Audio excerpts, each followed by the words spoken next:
अच्छा यही वाला स्टंट सीखना है, चलो मैं सिखाता हूँ। चलो आपको फर्स्ट स्टेप में आपको करना है कि आपको बैठना है।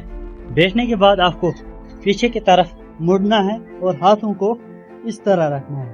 इस तरह रखने के बाद आपको पैर को इस तरह फैलाना है और इस तरह उठाना है।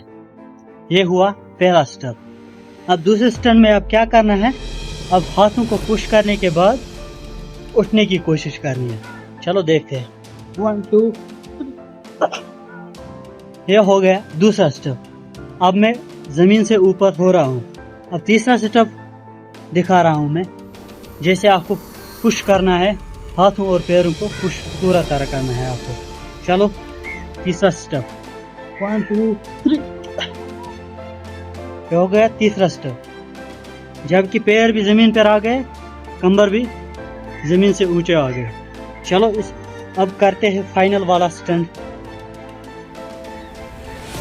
1 2 एंड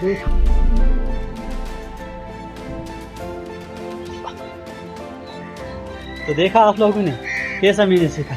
आप लोग भी ऐसे ही ट्राई करो और वीडियो लाइक में शेयर ज़रूर करना, मेरे पेज को फॉलो भी करना। तो देखिए, अल्लाह हाफ़िज़।